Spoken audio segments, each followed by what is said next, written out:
wapendwa watazamaji ambao mnaendelea kutufuatia katika channel yetu ya Menite TV.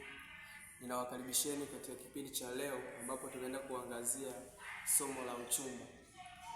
Kwanza, kabla ya kupoteza muda, tutaenda kuangalia nini ya uchumba kutoka katika kitabu kile cha Timotheo ile ya pili sura ya 3 mstari wa 14.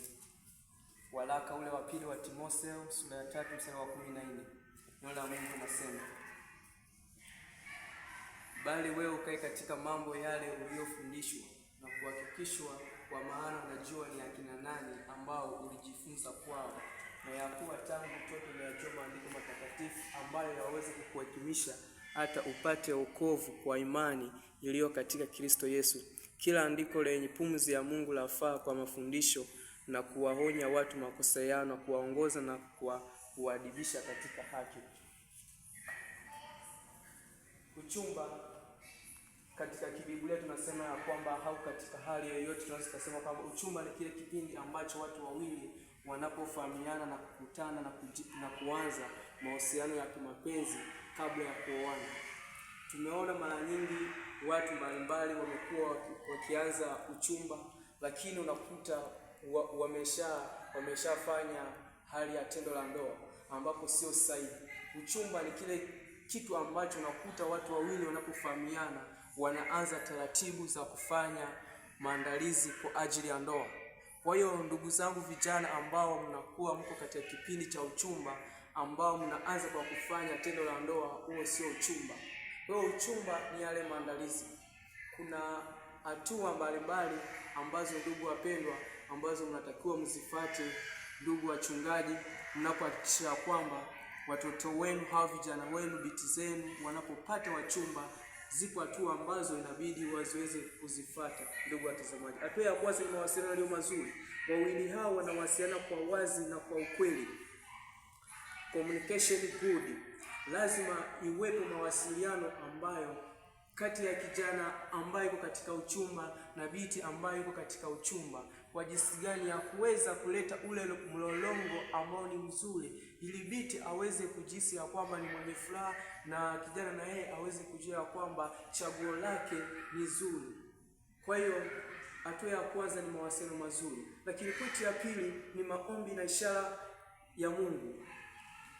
Unapokuwa katika hatua ya uchumba, ni lazima uweze kuhakikisha ya kwamba unamuomba Mungu kila siku kwa ajili ya kuwasaidia muweze kufikisha katika ndoa yenu mkiwa mko vizuri. Maana pasipo kuingia katika maombi, ninadhani hakuna kijana yoyote kati yetu ambaye anaweza kuwa na mchumba alafu asiweze kufanya tendo la ndoa. Hiyo haiwezekani. Lakini kama ukifanya maombi, ninajua hautaweza kulana huyo msichana mpaka mnafikia mpaka mnafikia kuoana, hamtakuwa mmeshakutana. Maana katika habari ya uchumba, mkishafanya tu tendo la ndoa, ninadhani hata uchumba wenu utakuwa ni wa kuyumbayumba. Lakini pointi ya tatu, malengo na maono sawa. Shared goals and vision. Shared goals and vision. Hii inatokeje? Inatakiwa katika uchumba, mnapokuwa mnaendelea kuwasiliana katika mawasiliano, inabidi kijana na binti mnaweka maono yenu kwamba wewe kama tukioana ni nini ambacho tutakifanya, malengo yetu yatakuwa ni yapi katika kufanya. Kwa hiyo inabidi binti na kijana wanapokuwa wanapigiana simu, inabidi waanze kuwasiliana kwa ajili ya kuhakikisha ya kwamba wanaweka malengo yao sawa, na Mungu atawasimamia. Kwa sababu gani? Wanaendelea kuweka maombi kwa Mwenyezi Mungu, atakuwa anaendelea kuwasaidia hata siku ambayo watafikia kuoana. Unakuta mwanzo wao ni mzuri kwa sababu malengo yao wameweza kuyaweka sawa. Lakini kitu cha mwisho ni aina za uchumba. Kuna aina mbalimbali za uchumba. Uchumba namba 1 nasema Christian engagement. Christian engagement unaweza ukasema Christian courtship. Courtship Christian inatokeje? Uchumba wa Kikristo ni uchumba ambao unafanyikia kanisani, uchumba ambao unahusishwa na kanisa nzima kwa ajili ya kufurahia au kumkuza binti katika matendo mazuri, kwa sababu yule binti amekulia ndani ya maadili ya kanisa. Kwa hiyo ule uchumba wao ni lazima mchungaji aweze kupata ya kwamba binti fulani au kijana ndani ya hili kanisa amepata mchumba. Kwa hiyo kama amepata mchumba, inabidi mchungaji aweze kumshauri ni nini cha kufanya ili uendelee kuishi na mchumba wako vizuri. Lakini pia kuna uchumba wa kijamii, traditional community, traditional engagement. Huu uchumba wa traditional engagement unakueje? Huu ni uchumba ambao jamii au eneo husika ambalo binti au kijana wanatokea, inabidi wanapokuwa katika uchumba, inabidi waweze kuwashirikisha wazee kwenye ule mji kwa ajili ya kuweza kushuhudia kwamba kijana fulani na binti fulani wanatarajia kuoana, ili kwa ajili ya kuweza kuzuia vijana wengine ambao watakuja kwa ajili ya kuharibu ule uchumba ambao tayari umeshatengenezwa. Kwa ndio maana tunasema traditional engagement au traditional courtship. Lakini uchumba mwingine ni uchumba wa kisiasa, modern engagement. Modern engagement unakuja, huu ni uchumba ambao ni wa kisiasa, ni uchumba ambao mara nyingi unajikita katika mambo ya kisiasa. Uchumba huu unafanyika kulingana na mapenzi ya wawili hao, ambapo wanajichagua wenyewe bila ushawishi mkubwa wa wazazi au familia. Huu uchumba ni uchumba ambao watu wawili wanapojichaguliwa hawezi kuchaguliwa na wazazi au watu binafsi. Ni kijana mwenyewe anatoka sehemu anaenda kutafuta mpenzi wake. Mfano kama mimi mwinjilisti Adam Ndala, katika mimi bado sijaona mchumba, ila tayari nimeshaweka harakati zangu za kuweza kupata mchumba, ambao tayari nishaweka watu wawili ambao kama nikibatika kuanza mahusiano nao ya uchumba, ninahakikisha ya kwamba wazazi hawezi kunilazimisha, bali mimi na binti tutakuwa tumekubaliana kwa ajili ya kuweza kuanza maisha yetu ya uchumba. Ninamuomba Mungu aweze kunisimamia kwa ajili ya kulifikia lengo langu la uchumba. Lakini kuna uchumba wa muda mfupi, aina za uchumba. Uchumba wa muda mfupi, short term engagement.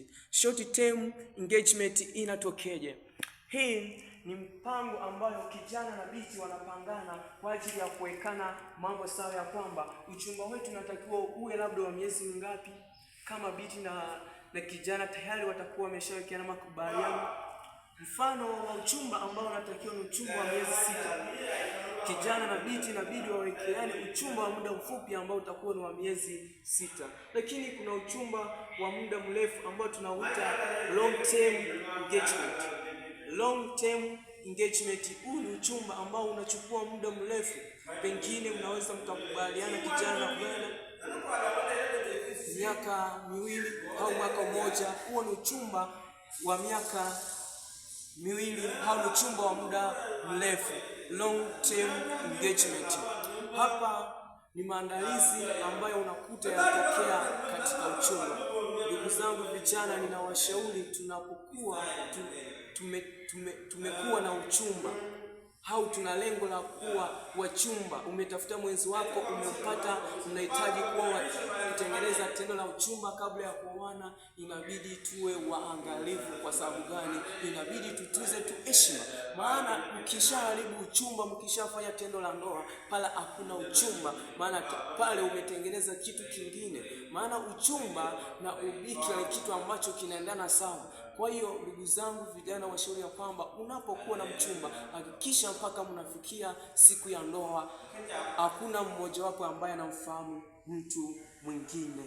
Hakuna mmoja wapo ambaye atamfahamu mtu mwingine. Ndio kitu cha muhimu ambacho mimi mwinjilisti Adam Ndala naongezea kwenu ninyi vijana ambao mtaenda kunisikiliza, na ndugu zangu wachungaji, maaskofu, endeleeni kuadvise a youth where is prepared to finding a young girls or young boys, because engagement is depending for people. Kwa sababu gani?